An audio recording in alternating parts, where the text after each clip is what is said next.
Hello friends, welcome to our channel tax knowledge. दोस्तों, आपने अभी सुना होगा कि फ्रैंकलिन टेम्पल्टन ने अपने बहुत सारे फंड्स बंद कर दिए हैं। तो इससे लोगों के बीच में एक भय बन गया है कि कहीं उनके भी फंड्स बंद ना हो जाए, या कुछ लोग तो ऐसा भी कह रहे हैं कि फ्रैंकलिन टेम्पल्टन शायद अपना सारा बिजनेस ही बंद करने वाला है। तो मैं आपको बता दूं कि ऐसा कुछ भी नहीं हुआ है। जी हाँ, फ्रैंकलिन ने अपने 6 फंड्स ज़रूर बंद किए हैं। बाकी जो लोग सोच रहे हैं कि उनके भी फंड्स बंद हो जाएंगे या फ्रैंकलिन इंडिया से अपना बिजनेस बंद कर रहा है, ऐसा कुछ भी नहीं है।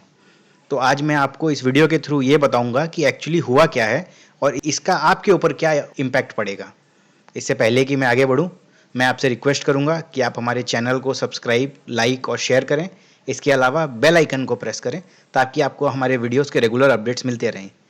तो आखिर हुआ क्या है, तो मैं आपको बता दूं, फ्रैंकलिन टेम्पल्टन ने उसके 6 funds, Franklin India low duration fund, Franklin India ultra short bond fund, Franklin India short term income plan, Franklin India credit risk fund, Franklin India dynamic accrual fund और Franklin India income opportunities fund को बंद कर दिया है। इसका मतलब क्या होता है? इसका मतलब हुआ कि इन फंड्स में अब आप सब्सक्राइब नहीं कर सकते हैं, और अगर आपने ऑलरेडी सब्सक्राइब कर रखा है तो आप इससे रिडेम्पशन नहीं कर सकते हैं। तो ये सुनते ही आपको लगा होगा ऐसा हुआ कैसे कि एक म्यूचुअल फंड जो है वो सब्सक्रिप्शन या रिडेम्पशन क्यों स्टॉप कर दिया उसने। तो इसका मैं बता दूं, इसका 3 मुख्य कारण था।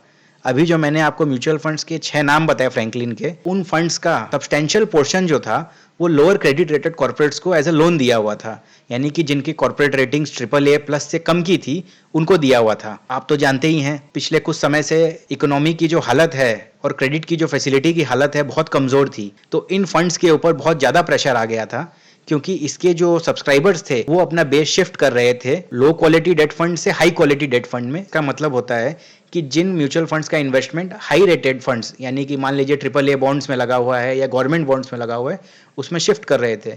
तो इसके कारण क्या हुआ कि आज की सिचुएशन में, जो कि कोविड-19 के कारण जो सिचुएशन आज बन गई है, ये फंड्स जो है ये अपना पैसा जो आगे लगाया हुआ है उसको रियलाइज नहीं कर पा रहे हैं, और रियलाइज नहीं करने के कारण और सेलिंग प्रेशर के कारण इनको सब्सक्रिप्शन और रिडेम्पशन दोनों को स्टॉप करना पड़ा।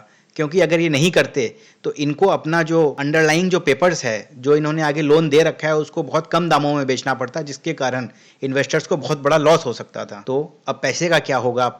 जो फंड हाउस है उन्होंने बताया है कि उनको इस फंड को बंद करने के पीछे एक ही कारण था, ताकि उनको थोड़ा समय मिल जाए, ताकि वो अपने फंड्स जो आगे लोन पे लगाए हुए हैं या आगे जो एडवांस किए हुए हैं वो रियलाइज़ करके इन्वेस्टर को अपना पैसा दे दें। पर हाँ, इसमें अब जो इन्वेस्टर को पैसा रिटर्न होगा वो स्टैगर्ड मैनर में होगा। तो इससे आपके इन्वेस्टमेंट को क्या फ़र्क पड़ता है? तो मैं आपको बता दूं कि आपका अगर डेट फंड जो है वो हाई क्रेडिट क्वालिटी सिक्योरिटीज़ पे अगर इन्वेस्टमेंट करता है, तो आपको इसमें कोई दिक्कत की या कोई टेंशन की बात अभी नहीं है, क्योंकि उन इन्वेस्टमेंट्स में अभी भी बहुत लिक्विडिटी है। तो इसके लिए मैं आपसे ज़रूर कहूँगा कि आप अपना पोर्टफोलियो ज़रूर चेक करें, और अगर आपने किसी डेट फंड्स या लिक्विड फंड में इन्वेस्टमेंट किया है तो आप ज़रूर देखें कि उन्होंने आगे कहाँ इन्वेस्टमेंट कर रखा है। आपको कब चिंता करनी चाहिए? तो मैं आपको बता दूं, आपके पोर्टफोलियो चेक करने के बाद अगर पता चलता है कि आपका एक्सपोजर क्रेडिट ओरिएंटेड फंड्स, जहां पर कि इन्वेस्टमेंट आगे जिन कंपनियों में किया हुआ है उनका क्रेडिट रेटिंग अगर कम है और आपके फंड के ऊपर रिडेम्पशन का बहुत प्रेशर आ रहा है, तो ज़रूर आप अपना फंड स्विच करने के लिए ज़रूर सोच सकते हैं, और अपने एडवाइज़र से कॉन्टैक्ट करिए इसके लिए। आई होप ये वीडियो आपको बहुत पसंद आया होगा। इसी तरह के और भी वीडियोज़ के लिए हमारे चैनल को आप सब्सक्राइब कर सकते हैं। Thank you friends.